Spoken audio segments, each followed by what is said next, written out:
I was looking through a lot of my old stat sheets and I remembered that I never finished one of my 3-bank penny box battle rounds out of 10. We only completed 7 rounds.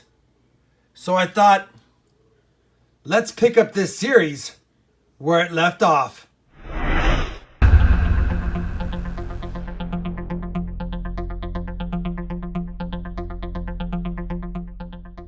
Hey everybody, it's Rob with RobFindsTreasure, and that's right.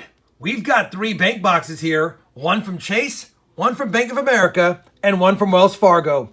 You'll recall I used to do a 3-box penny box battle from the bank series a long time ago. I had done 2 or 3 seasons worth, but last season we never finished the 10-round series. Now, some could argue Wells Fargo sitting comfortably in the lead with 6.5-point lead over Chase, and B of A once again holding down the rear. Well, it has been several months, and we're going to pick it up where it left off of. I've got a B of A box of pennies from a new bank. I've got my traditional Wells Fargo pickup bank, and I even grabbed one from a Chase bank. Now, we're not going to get the winner decided for all 10 rounds today. We're just going to do round 8. But I'm curious to see, after a 4 or 6 or whatever months has been hiatus from it, if the Chase or B of A boxes have scored better pennies since we used to get from them. Because of that, we're going to kick it off with Chase first. Now, I will point out ahead of time, I've already popped the tops of the Chase and the Wells Fargo box to make sure they were circulated pennies, which they are. And of course, the B of A ones, I can see from the holes in the bottom that they are. So we know we have 3 boxes that we can hunt today and score points from. That being said, let's kick it off with Chase, and I'll bring you in on the first find. Roll number 4 of the Chase Bank's going to kick us off with a wheat cent reverse facing. The first wheat cent, of course, it's a 44p. Really common, but it's going to score some points to kick the box off. Took us a few rolls, but roll 16 is going to yield the second wheat cent of the box. This one is a 1951 Denver. Roll 21 is not a wheat cent, but it is a Canadian cent. 1994. Slow box so far. Maybe it'll heat up.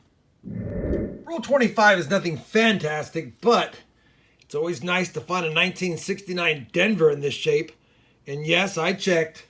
It's not the no FG or the floating roof, but it's a shiny for the collection. Same roll, sliding them down, and we have what looks like, at least from the back, possibly an old wheat cent. And it's just another 44. Oh well, we'll take it anyway. Third wheat cent, halfway through the box. Roll 33 is going to give us our 4th wheat cent. Unfortunately, it was facing me, and it's another 51D. So 4 wheat cents in the box, 2 44Ps, 2 51Ds. Roll 41 of the Chase box is going to help the cause because I uncovered a wheat cent, so I went in and flattened them out. And I see a second one back there, so we at least have 2 in this roll, which will take the total from 4 to 6. The first one's a 52D, and the second one, a 58D. Common ones, but 2 more is never a bad thing. Roll 43, wheat cent, number 7, 1946, Philadelphia. Well, the Chase box is completed. We got a decent amount of copper, but only 7 wheat cents. Oldest were the 244s, so nothing really fantastic there. We did get the 1 Canadian, 3 59s, a pretty nice 69D, and 1 69S in trashy shape, not the DDO. Not a lot of points for that Chase Bank box, but that's how my Chase Bank boxes go out here for pennies. We'll get the stats plugged in the stat sheet and show you the final result when we do all 3 boxes, but now it's time to grab the B of A box and do a live opening. All right, we've got the B of A box here, and like I said, it's the box with the holes in the bottom. We did see that they were circulated, but I didn't notice any wheat cent enders. So let's go ahead and crack into it. See if we have anything fancy schmancy on the top. Let me grab the light over here, take a quick peek. Looks like we got some older copper cents and some shield cents. Nothing is standing out as a wheat cent. That's just an 81. And this one, kind of hard to tell, 60 something. All right, you guys know the drill. Let's crack into them and see if B of A can get out of the basement. It's always a good feeling cracking into the first roll of the box. And before you finish the roll, seeing the back of a wheat cent. This will be our first, probably in the 50s. 1951D. We've seen a few of those lately, but first of this box. Roll number 9 of the B of A box, and we got that first wheat penny in the first roll. Nothing since until now. Got our first foreign. It's a 1975 Sidewalk Canadian, but we'll take it and add it to the board. Didn't know if we were going to see another wheat cent, but roll 19 is going to reassure me that we have some in this box. We had one in the first roll, and now on the 19th. And it's a 56 Denver, number 2. Set the camera down, and right behind that one was another one. 1958 Denver. Back-to-back wheat cents in this roll. Roll 31 is going to have a wheat cent, and it's going to be number 4. Another reverse facing, 1945. Oldest of the box, 1945. 4 wheat cents, 19 more rolls. Roll 39, and we're inching right along. We've got an obverse facing wheat cent, 1953. I think there might be a mint mark, or it's just damage. No mint mark, just a spot. 1953 Philly, wheat cent number 5. Roll 46, wheat cent number 6. I think that's a 46S. Let's just make sure. It could be a 40S. Hard to tell with the damage. I'm going to go with 40S. Possibly 46S. Man, that's hard to tell. Let's go 46S. That's a little more common. We'll take it though. Wheat cent number 6, like I said. Can we get 7 and 8?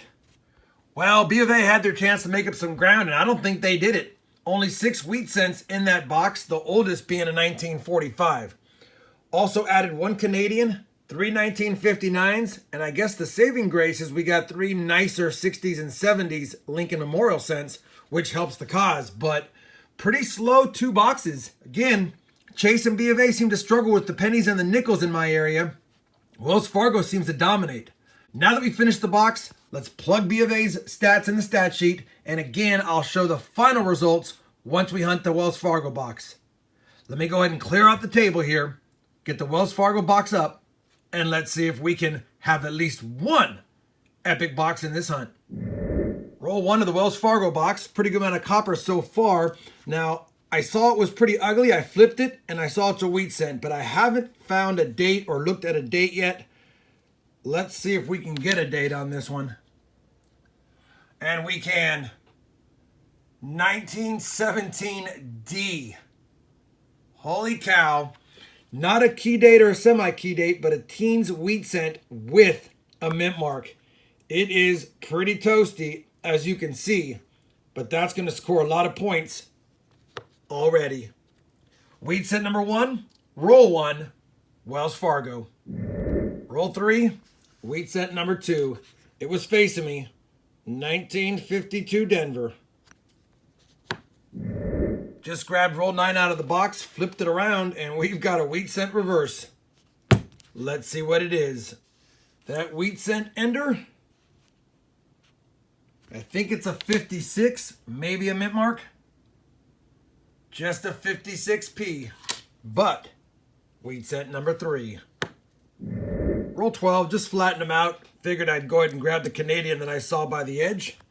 And that is a 1976. Roll 20 is going to yield a second Canadian. Didn't even know it was one until I picked it up. I think it's 1981. Really trashy, but a find. Roll 23 is going to yield wheat cent number 4. 1946 out of Philly. Well, time's running out on this Wells Fargo bank box, but in roll 47, it does put up another wheat cent facing me. Oldest, other than a 17D, a 1941D this time, and wheat cent number 5. Roll 48. Score a little bit more points with this foreign. It's going to be another Canadian. 1983. Well, the Wells Fargo Bank box is done, and it started off fantastic with a 17D wheat cent, but only 5 in the box. As a matter of fact, all 3 boxes did not produce even my average wheat cents. It happens. That's coin roll hunting. But we also got 3 Canadians, 2 59s, 2 nicer cents here, and 169S, not the DDO. I don't know if it's going to take first, second, or third. They all were tight, kind of light boxes as well. Let's plug in the stats and make it official.